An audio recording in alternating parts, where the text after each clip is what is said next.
Voilà, aujourd'hui, on va s'intéresser au phénomène d'induction électromagnétique et plus précisément l'induction mutuelle. On va expliquer ça dans ce qui va suivre. Je commence comme d'habitude par un petit rappel.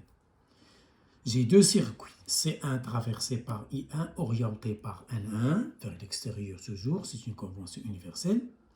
Et un circuit C2 traversé par un courant toujours continu, bien sûr, en régime permanent I2, orienté par N2, toujours vers l'extérieur, de ce côté ou bien de ce côté. C'est la même chose. Ça y est. Voilà. Donc, l'un des circuits influence sur le voisin, sur l'autre. C'est-à-dire le I1 influence sur I2 et I2 influence sur I1. Comment? En laissant des lignes de champ créées par son champ traverser l'autre circuit. Chaque circuit traversé par un courant crée dans son voisinage un champ magnétique B, donc des lignes de champ qui traversent le voisin. C'est ça l'induction mutuelle. Il y a influence réciproque entre les deux circuits. Et comment on formalise ça de façon mathématique? Donc, le flux φ1 concernant C1, c'est le flux propre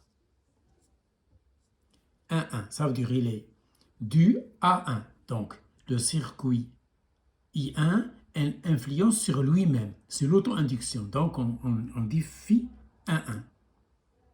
Ensuite,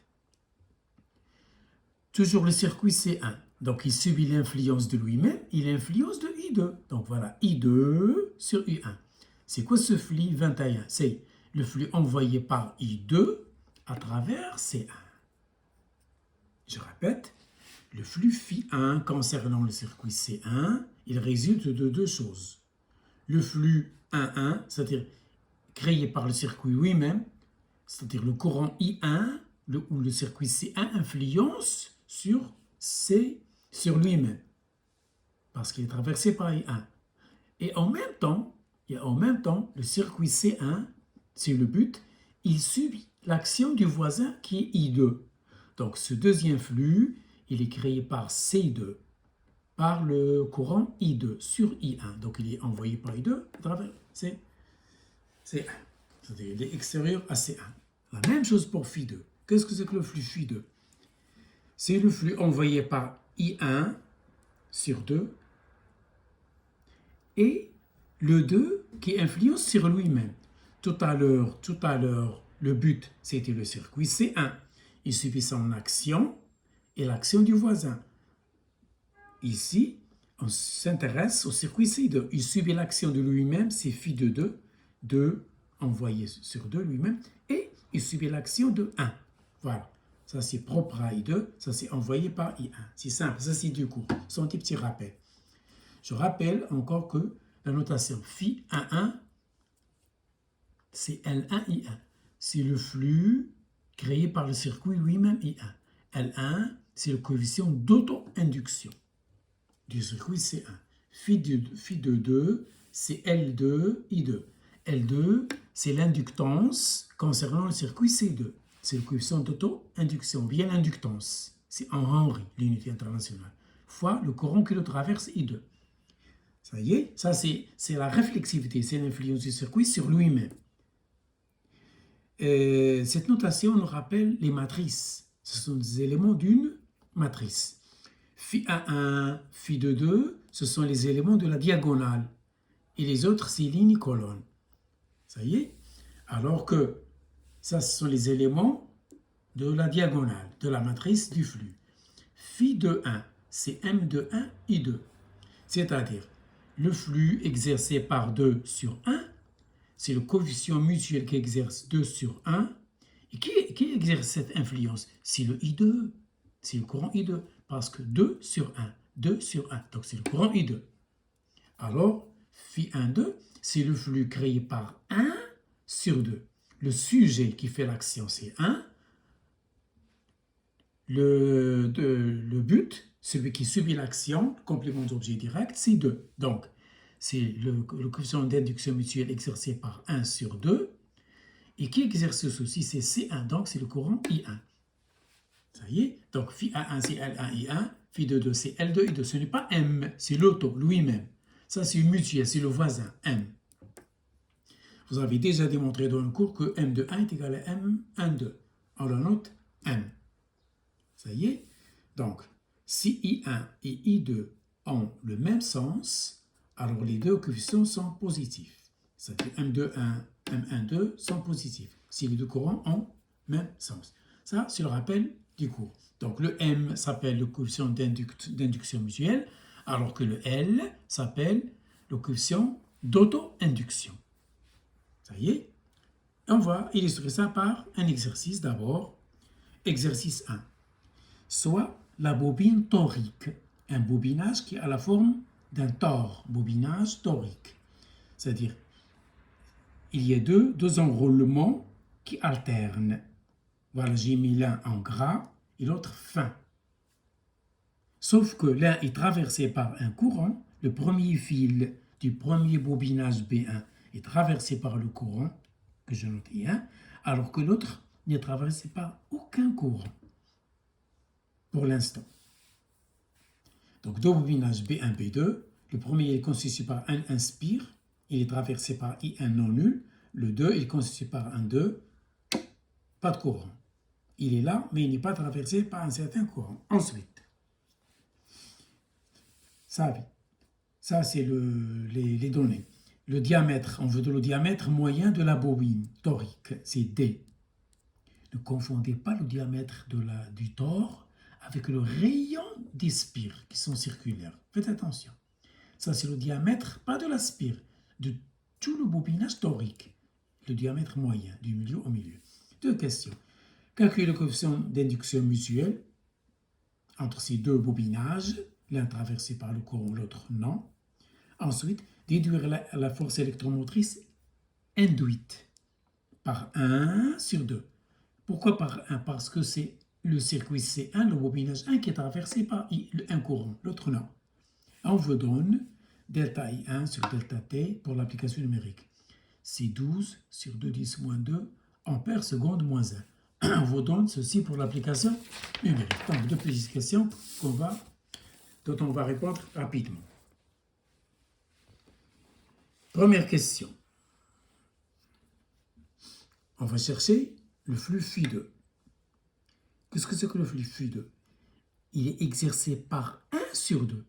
Le flux Φ2, il est exercé par 1 sur 2. C'est le flux à travers la bobine B2 dû au courant I1, c'est-à-dire le champ magnétique B1. J'ai un courant I1, donc j'ai un champ magnétique B1. Donc ce flux, il va traverser la bobine victime qui est 2. Donc 1 traverse 2. Ça y est?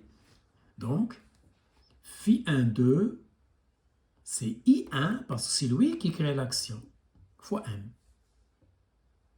Si j'avais Φ1, ou Φ2, ou ΦI, ou ΦJJ, ou Φ alpha, alpha, ou Φ bêta, bêta, je mettrais L fois le courant qui entraîne l'action. Mais si j'ai IJ tel que I différent de J, pensez à M, c'est mutuel, ce n'est pas lui-même. Ça y est, voilà. B1, il faut chercher donc B1, créé par I1, à l'intérieur du tor. Parce qu'à l'extérieur, il n'y a pas de champ à l'extérieur. Donc, comment chercher le champ magnétique B1 créé par I1? Je vais exploiter le théorème d'Ampère. Voilà mon tor.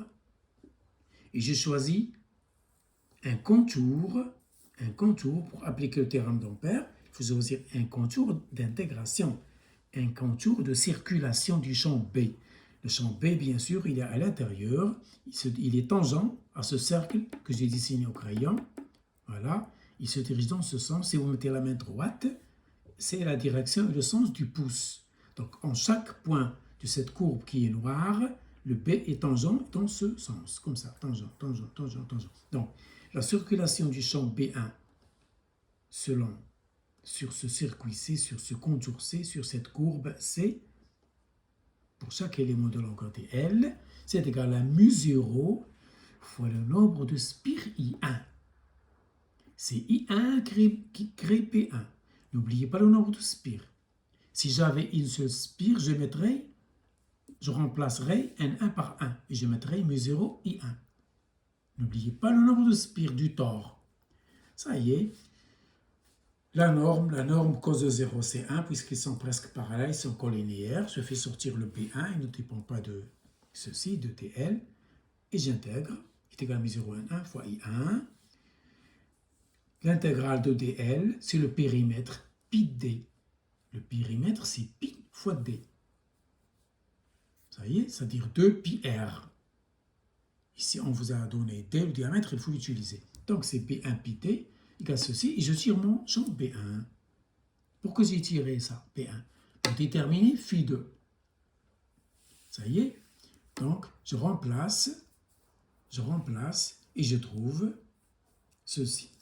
Le flux, c'est BNS. Le flux, c'est BNS. BNS. Le flux B à travers la surface S. N'oubliez pas le nombre de spires.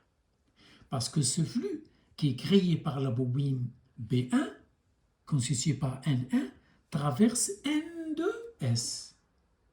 Faites attention, je le mets encore pour attirer l'attention. Ça y est? Donc, qui va subir l'action? C'est la bobine 2. Elle n'a pas de courant, mais elle sera traversée par les lignes de champ créées par I1, donc par B1. Voilà. Cette quantité, c'est MI1. Donc, phi 2, c'est égal d'une part à MI1, et d'autre part, c'est la définition. BNS, nombre de spires fois S. Ça y est? Et voilà, je tire. Si je compare, si j'identifie cette équation et l'autre, ou bien seulement cette égalité, je peux tirer mon M. Je simplifie par I1, il me reste M. Voilà, M. C'est le coefficient mutuel de mon D. Bien sûr, si Henri comme L, j'ai les données numériques, mu0,4 pi 10-5, deuxième international, N1 180 spires, deuxième bobinage c'est 300 spires, le diamètre du tore c'est 30 cm, et le rayon de la spire c'est 2 cm. Ce n'est pas le rayon du tore, de la spire, faites attention. Voilà, je remplace et j'ai fait l'application numérique. J'espère que je ne me suis pas trompé. C'est à peu près 28,8 micro-henri, ou bien 10-6 henri. Ça, c'est le coefficient mutuel. C'est l'influence entre les deux circuits. Et surtout du circuit 1 qui est traversé par I1 sur I2. Ça y est, ici mutuel. Même si l'autre n'est pas traversé par le courant. Donc, deuxième question.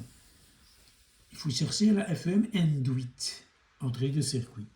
C'est 1, 2. C'est le 1 qui crée E, parce que 1, il est traversé par I1.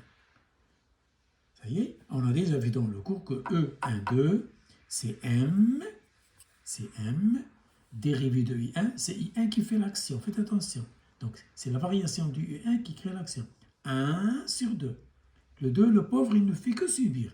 C'est I1 qui agit. Donc, DI1 sur DT. Je mets la valeur absolue. C'est en général, même si E est négatif, ça dépend du choix puisqu'il est arbitraire. Donc, je prends la valeur absolue pour rester dans le cas général. C'est encore M fois la valeur moyenne, delta I1, sur la durée moyenne, delta T, qui a été donnée tout à l'heure dans les données. Je remplace, voilà le rapport, voilà, il se trouve 17,28 millivolts. Ça, c'est la force électromotrice induite entre les deux bobines du tore. Voilà pour aujourd'hui.